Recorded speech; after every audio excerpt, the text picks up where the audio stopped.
The section is for major steps in the writing process. There are only 4 items there. This is, you can imagine maybe 1 paragraph devoted to this first section. But what it's doing is, it is, if you're going to talk about what computer programs can do for a student in the writing process, you might want to know what the writing process is to begin with. So what this author is doing is just briefly describing what that is: organizing, writing the first draft, evaluating, and revising. And then, once having described those 4 things, the author can then talk about how the computer enters into that. What kinds of things you can do, what kinds of programs you could use to assist you in all 4 of those steps. And then the second section is divided up into exactly what the thesis statement says, the potentials on the one hand, and the limitations on the other.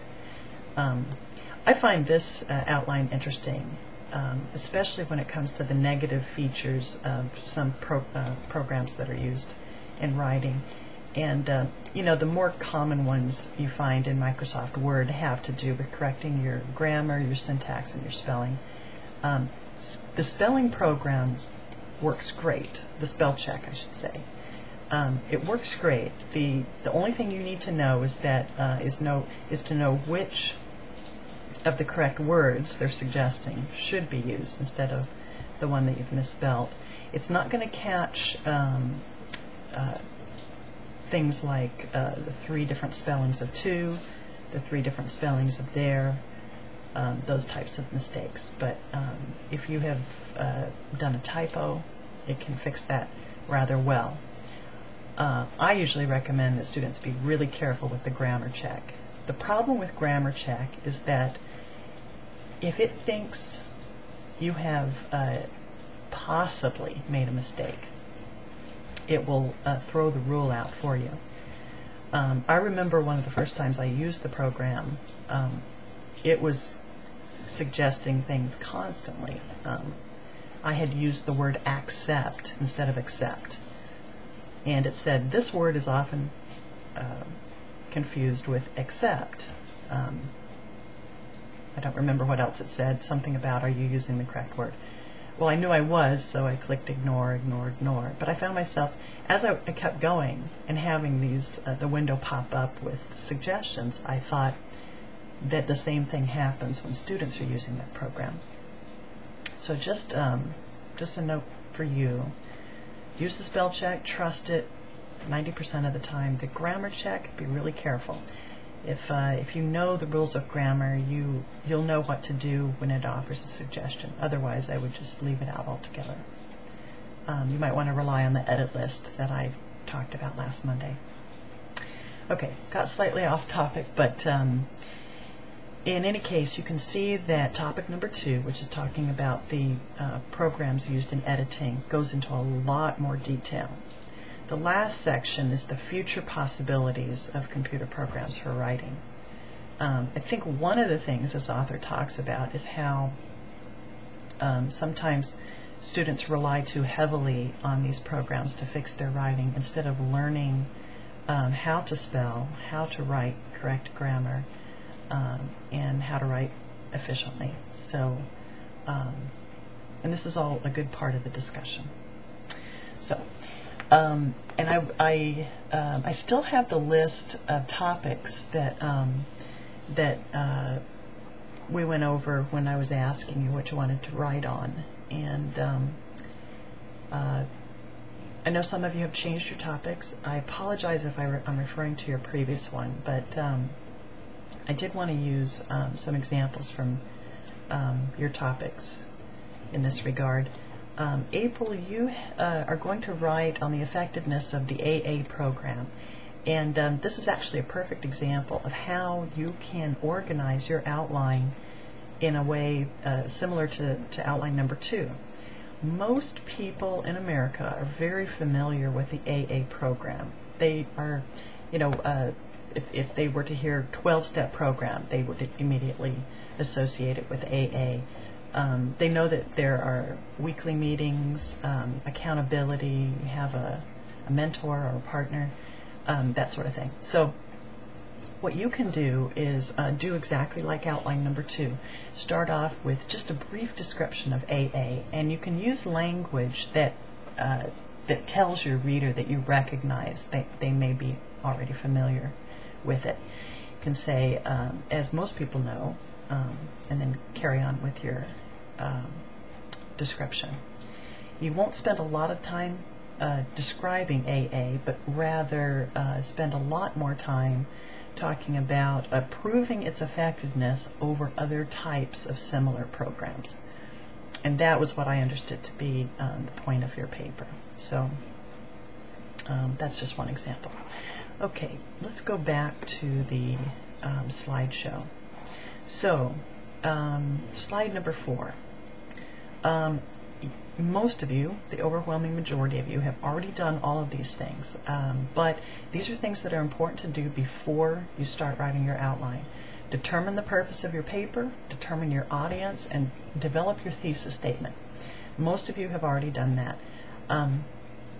If any of you are wondering who your audience is, it's not necessarily me. I know I'll be the one to read your paper, but as you're writing, try to write for a general audience. You're not going to be writing for a technical audience, but you are going to be writing for people who have a fairly average level of intelligence. You're not going to be writing for, grade school kids.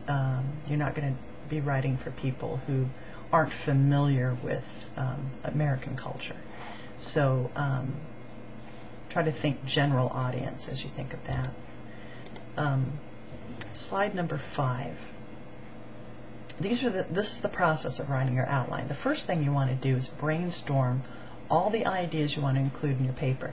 Now you may be thinking, what should I include? Well, from all your reading, and maybe even from reading papers that support your position, you might already have an idea of the things you want to discuss. Don't forget about addressing counter arguments. In fact, this might be the best strategy for constructing your outline, the more controversial your issue is. The more controversial it is, the more likely you're to find a handful of really good arguments opposing you. The more time you want to spend in your paper addressing each of those arguments one by one. So you might want to do the description, describe what the issue is, why it might be of social concern, but then after that start off with maybe the weakest argument and move your way up to the strongest argument and end on a high note that way. Some of you are talking about controversial topics, some more than others. The environment, rehabilitation in prison, the homeless problem, what to do about that. Kelly, you were going to talk about education. I liked that you narrowed it down to a problem in the Orange County School District. Abraham, you're talking about gambling, the gambling problem, maybe drawing from examples in states that allow it, but as a nationwide problem. Ian, you're talking about gay marriage.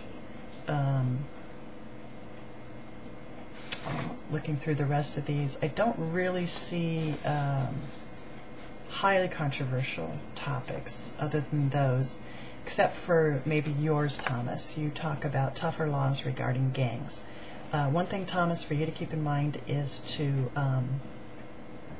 be very specific about what those laws should be. Once they've been passed, once they've been implemented, what is that going to look like? So, okay, let's move along to slide number 6. Now we're getting into the technical aspects of writing an outline. Here we're talking about division. You'll notice in all 3 of the samples that things are categorized. You have topics and then subtopics and then subtopics of the subtopics. It goes down like that. One thing to keep in mind, though, is that you can never have an A without a B. You can never have a 1 without a 2. You can never have a lowercase a without a lowercase b.